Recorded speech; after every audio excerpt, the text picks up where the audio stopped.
네, 안녕하세요. 3일차 컨벡스 옵티마이제이션, 이제 새로운 소단원인데, Some Important Examples에 대해서 설명드리도록 하겠습니다. 이 영상을 이제 제가 아닌 다른 누군가가 솔직히 말하면 볼지는 잘 모르겠는데, 제가 지금 이제 방어회하고 소주를 먹고 왔기 때문에 좀 취한 상태로 찍고 있습니다. 그래가지고 아마 논리적으로 좀 틀리는 것들이 많을 것 같지만 뭐 저의 약속을 지키기 위해서 그리고 아마 저밖에 안 볼 거라는 생각하에서 그냥 찍겠습니다. 네. 어쩔 수 없죠. 뭐 내일 제가 들어보고 이건 아니다 싶으면은 다시 찍고요. 만약에 이 영상이 유튜브에 올라가면은 그건 이제 좀 그래도 술에 취해도 이런 정도는 할 수 있구나 정도로 생각해주면 좋겠어요. 네. 그래서 먼저 그 2.1단원에서 아핀셋, 그리고 그 아핀셋보다 더 넓은 집합인 이제 컨벡스셋에 대해서 배웠고, 컨벡스셋을 이제 한 문장으로 요약을 하자면, 그 셋 안에 들어있는 임의의 두 포인트에 대한 라인 세그먼트가 그 셋에 모두 포함되어 있는 셋이다. 라고 말씀을 드렸고요. 그래서 그거에 대한 심플 에그젬플, 그러니까 그냥 몇 초만 생각해봐도, 이 집합이 컨벡스 셋이구나. 라고 할 수 있는 어떤 예제를 들어보면, 먼저 첫 번째로 공집합이 있겠죠. 논리적으로 공집합에는 원소가 없으니까 그냥 모든 원소에 대해서 다 모든 명제가 성립하는 거거든요. 마찬가지로 한 점만 있는 그냥 포인트 하나의 집합. 그리고 n차원 어떤 그 공간에서의 그 부분 집합으로서 그냥 n차원 그 자체는 모두 아핀셋이 됩니다. 당연히 앞서 배웠던 것 중에서 아핀셋은 컨벡스 셋이니까 공집합이랑 그 다음에 한 점 집합, 그 다음에 n차원 스페이스 R에는 모두 컨벡스 셋이 됩니다. 그리고 정의상 이제 모든 직선, 라인은 그 자체로 아핀셋이 됩니다. 당연히 라인 자체를 포함하는 게 아핀셋의 정의니까 네, 라인 자체는 그냥 아핀셋이 되고요. 당연히 아핀셋이니까 어떤 직선은 컨벡스 셋이 되겠죠.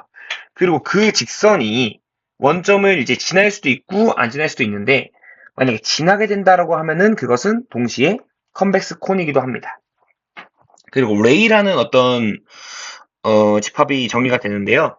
레이는 x0라고 하는 어떤 점에서 이제 그 v라고 하는 벡터 방향으로 양수 방향으로 쭉 뻗어나가는 어떤 반직선 의미합니다. 이것은 컨벡스 셋이고 아핀 셋은 아닙니다. 왜냐하면 반직선이기 때문에 예를 들어서 x0가 여기 있고 그 다음에 여기로 이렇게 쭉 뻗어나간다고 쳤을 때 두 점을 잡았을 때 이 두 점을 지난 직선이 이쪽 방향으로는 포함이 안 되게 돼요. 그래서 이 레이는 아핀셋은 아니다. 하지만 컨벡스 셋이다. 왜냐면 선분은 포함이 되니까. 가 되고요. 만약에 이 offset x0가 0면, 그러니까 원벡터면, 0벡터면, 이것은 아까 전에 그 라인에서의 그 원점을 지나는 라인과 동시에, 그러니까 같이 컨벡스 콘이 됩니다. 지금 이걸 찍으면서 이제 아마 내일 이 영상을 올리지 못할 거라는 예감이 솔솔 드는데, 그래도 끝까지 해보겠습니다. 그리고 모든 서브스페이스는 이제 아핀셋이고 컨벡스 셋인데요. 예를 들어서 이제 뭐 보면은 컨벡스 콘인데요. 요런 직선이 있을 수 있고, 요런 어떤 서브스페이스가 있을 수 있거든요. 그러니까 썸하고 멀티플리케이션에 대해서 닫혀있는 어떤 그런 서브스페이스들은 항상 컨벡스 콘이고 아핀셋이다. 따라서 당연히 컨벡스 셋이겠죠. 이런 쉬운 예제가 있는 반면에 아마 앞으로 제가 교재를 좀 봤는데 한 뭐 3, 4일 뭐 혹은 길으면 일주일까지는 여러 가지 어떤 다양한 종류의 이제 앞으로의 어떤 그 컨벡스 옵티마이제이션을 공부하는 데 있어서 필요한 컨벡스 셋의 예제들을 좀 공부할 것 같아요. 그래서 첫 번째로 이제 나오는 예제가 하이퍼플레인과 하프스페이스입니다. 그래서 그것들의 어떤 정의에 대해서 알아보고 그리고 그것들이 기하학적으로 어떤 의미를 갖는지 뭐 나중에 뭔가 이런 어떤 뭐 하이퍼플레인, 뭐 하프스페이스 그리고 그 뒤에 배울 어떤 여러 가지 컨벡스 셋들이 컨벡스 옵티마이제이션에 있어서 뭔가 중요한 역할을 할 거라고 저는 생각을 해요. 물론 안 배워가지고 모르지만 아마 그렇지 않을까요? 그래서 첫 번째로 이제 하이퍼플레인을 보면은 하이퍼플레인, 이제 한국말로 초평면이라고 하는데 이것은 A 트랜스포스 X 이퀄 B를 만족하는 X라는 벡터들의 집합으로 나타내집니다. 그래서 일단은 이제 저 꼴 자체가 어떤 리니어 이퀘이션의 솔루션 셋이죠. 그래서 1일차인가 뭐 2일차 때 배웠던 것처럼 이 리니어 이퀘이션의 솔루션 셋은 항상 아핀 셋이기 때문에 저 하이퍼플레인 또한 아핀 셋, 즉 컨벡스 셋의 일부분이다라고 할 수 있습니다. 그리고 기하학적으로 해석을 해보면 이제 A 트랜스포스 X는 B를 만족하는 X들을 모아놓은 집합 하이퍼플레인은 주어진 노멀 벡터라고 하는 A에 대해서 어떤 벡터와 내적을 했을 때 그 내적의 값이 일정한 벡터들만 모아놓은 집합으로 해석할 수 있습니다. 이 말은 빨간색으로 쓴 글씨를 보게 되면은 다음과 같이 이제 바꿔서 쓸 수가 있고요. A 트랜스포스 X-X0 이퀄 0인데 이제 그 X0가 어떤 X0냐면 A 트랜스포스 X0가 B가 되는 네, 그런 X들을 모아놓은 집합으로 해석할 수 있고 저걸 좀 더 이제 일반적으로 해석해 보면 X0라고 하는 이제 옵셋에다가 A의 수직인 그러니까 더해져 봤자 어차피 그 성분들이 A랑 내적을 해갖고 0밖에 안 되는 즉 이제 요 집합이죠. A 올소고널 엿을 들고 있는데 네. A 올소고널 이퀄 이제 그 A 트랜스포스 V는 0를 만족하는 V들의 집합이죠. 그러니까 내적해서 A랑 0이 되는 어떤 벡터들을 임의로 더해도 X0에다가 어차피 내적하면 B가 되니까 A 트랜스포스 X0는 B를 만족하는 옵셋 X0에서 A의 수식인 올소고널한 즉 내적해서 0이 되는 벡터를 더한 벡터들의 집합으로 해석이 가능합니다. 그래서 이 그림을 보시게 되면은 요 파란색 직선이 A 트랜스포스 X는 B를 만족하는 하이퍼플레인이고 X0라는 게 그 직선 위에 어떤 임의의 점일 때 A라는 게 저 빨간색으로 노멀 벡터가 되어 있죠. 그래서 저 위에 있는 점 이제 요 X는 X-X0가 A랑 내적했을 때 항상 수직이다. 즉 0이다. 라는 게 되는 집합들을 모아놓은 뭐 여기를 X로 잡아도 되고 여기를 X로 잡아도 되고 똑같은 이제 식이 만족을 하겠죠. 네, 그런 것이 하이퍼플레인이다.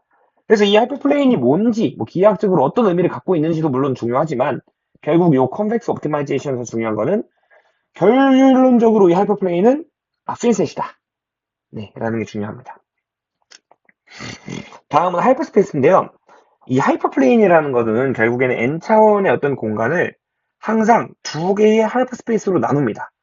하이퍼플레인 정의 자체가 그냥 이제 인투이티브하게 그러니까 직관적으로 설명을 해보면은 A 트랜스포스 X는 뭐 B다 이거잖아요. 그럼 이게 당연히 뭔가 A 트랜스포스 X가 B인 애들로 선을 그은 거니까 B보다 큰 애들 혹은 뭐 크거나 같은 애들 그다음에 작거나 같은 애들로 나누지 않겠어요? 그래서 그 아이디어에서 출발을 하는 건데 그 나눠진 어떤 두 스페이스를 할프 스페이스라고 하고 이제 클로즈드 할프 스페이스랑 오픈 할프 스페이스라고 나눌 수 있는데 그냥 각각이 어떤 그 부등호가 닫혀 있고 열려 있고에 따라서 달라집니다. 즉 요 두 개, 지금 제가 화면을 줌업한 요 두 개는 클로스드 하이퍼스페이스가 되고 만약에 이게 이렇게 되고 이렇게 되면은 이 오픈 하이퍼스페이스가 되겠죠. 그래서 뭐 그건 그렇게 크게 지금 당장 중요한 건 아닌 것 같고 항상 모든 하이퍼플레인은 이제 n 차원의 어떤 공간을 요 두 개의 하이퍼스페이스로 나눈다 라는 게 되고 그럼 요 하이퍼스페이스도 예를 들면 그림을 보면 약간 이 검정색으로 칠한 요 부분 느낌인 거잖아요. 분명히 뭔가 성질을 갖고 있겠죠. 그래서 보면은 이 팩트에서 모든 하이퍼스페이스는 컨벡스 셋이다. 아핀 셋은 아니지만 뭐 아핀 셋 아닌 거는 여기서만 봐도 여기 두 개 찍으면 이렇게 직선 가야 되는데 많지 있어요. 이렇게 직선 가야 되는데 포함 안 하죠. 그러니까 아핀 셋 아닌 건 알겠고 그냥 이제 컨벡스 셋인 것만 보이고자 합니다. 그래서 X1과 X2가 저 하이퍼스페이스에 들어있다라는 거는 요 이제 그 식처럼 A 트랜스포스 X1과 A 트랜스포스 X2가 모두 B보다 작거나 같다. 그리고 어떤 임의의 세타, 0과 1 사이의 세타를 잡았을 때 저희가 원하는 거는 요게 B보다 작거나 같은 거예요. 그래야 이게 그 컨벡스 셋의 정의에 만족하니까. 근데 그거는 뭐 그냥 리니어 트랜스포메이션 해가지고 쭉쭉 더해보면은 결국 B가 되겠죠. B보다 작거나 같죠. 아니죠. 네, B가 되는 게 아니라 B보다 작거나 같죠. 그래서 결국에는 임의의 이 할프 스페이스 안에 들어있는 X1과 X2에 대해서 어떤 임의의 컨벡스 콤비네이션이 그 할프 스페이스에 다시 들어있게 되는 겁니다. 정확하게 컨벡스 셋의 정의를 만족하게 되죠. 따라서 하이퍼플레인은 아핀 셋이고 컨벡스 셋이고 그걸로 인해서 두 개로 나누어지는 하이퍼 스페이스는 아핀 셋까지는 아니지만 어쨌든 우리는 컴팩스 셋인 건 알 수 있다가 됩니다.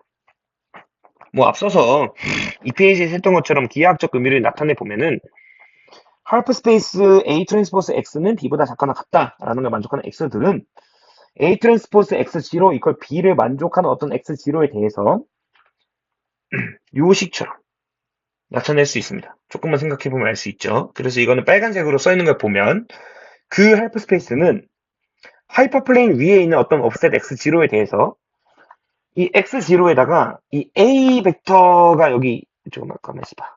여기 있잖아요. 이 A 벡터와 이렇게 가까운 방향, 그러니까 이렇게 수직에서 더 가까워지는 방향이 아니고 수직 반대 방향, 그러니까 이거랑 가까운 방향, 그러니까 요 수직보다 더 이렇게 같이 서로 둔각을 만드는 더 반대 방향의 벡터를 더한 벡터들의 집합으로 나타낼 수가 있습니다. 그게 하이퍼스페이스의 기하학적인 정의입니다. 지금 당장은 이제 이런 어떤 하이퍼플레인과 하이퍼스페이스가 도대체 어떤 의미를 갖고 있는지를 알기가 어려워요. 뭐, 왜 정의하는 거지? 그래서 얘네가 컨벡스고 아핀이어서 뭐 어쩌라고가 저도 마찬가지로 느끼는데, 뭐, 아닐 수도 있지만, 나중에 뭔가 이것들이, 우리가 하고자 하는 컨벡스 옵티마이제이션에 대해서 이론적으로 중요한 역할을 하지 않을까 기대하고 있습니다. 뭐 안 할 수도 있는데 안 하면 좀 이상한 거 아니에요? 이거를 굳이 한 소단원을 할애해 가면서까지 이그젬플을 보여줬는데 나중에 안 한다 그러면은 개인적으로 좀 실망할 것 같습니다. 다음 두 번째 예제는 두 번째 소단원은 유클리디언 볼스 앤드 엘립소이드인데요. 사실 제가 이제 원칙을 세운 게 이 컨벡스 옵티마이제이션을 공부하면서 하루에 이 책 기준으로 3페이지씩만 보자. 이번 3페이지는 그림이 좀 많았어요. 그래서 사실 좀 날로 먹는 느낌인데 제가 여기서 한 페이지를 더 해버리면 나중에 또 막 2페이지만 하고 그럴 수도 있기 때문에 그냥 원칙적으로 더 하고 싶은 마음은 굴뚝 같았지만 딱 여기까지 정의까지만 했습니다. 그래서 아마 다음 시간에 다음 영상에서 요 더 심화적인 내용이 나갈 것 같아요. 그래서 아무튼 그러니까 유클리디안 볼에 대한 정의를 말씀드리면 사실 저번에 인테리어 설명하면서 좀 살짝 얘기를 하긴 했는데 XC라는 어떤 센터 포인트가 있고 R이라고 하는 양수의 레디우스가 있을 때 다음과 같은 집합으로 정리가 됩니다.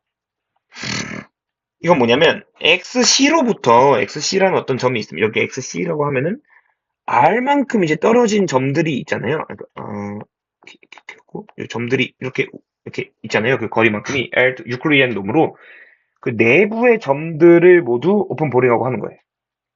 지금 이 정의가 딱, 죄송합니다. 이 정의가 딱 그렇죠. 소리 취해가지고.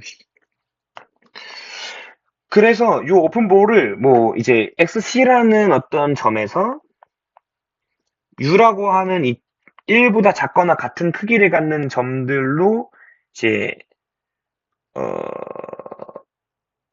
이렇게 이거를 만들고 그걸 R만큼 확장해서 최종적으로 이제 그 R의 어떤 그 구 혹은 원의 내부의 점들이 되게끔 똑같은 기하학적으로 나타낼 수도 있다는 것까지만 배우고 아마 다음 시간에 제 생각에는 요 볼이 뭐 아마 컨벡스 셋이지 않을까요? 아핀 셋은 아닐 거고 컨벡스 셋이라는 걸 뭐 보이고 뭐 요 볼 말고 뭐 다른 볼도 뭐 엘립소이드도 뭐 컨벡스 셋이든 뭐든 뭐 아핀 셋이든 이렇게 보이고 하지 않을까 싶습니다. 그래서 오늘은 좀 어영부영 넘어갔는데 뭐 이해를 해주시고 3페이지밖에 안 되다 보니까 다음 시간에 또 다음 내용 해갖고 열심히 한번 준비해 보도록 하겠습니다. 감사합니다.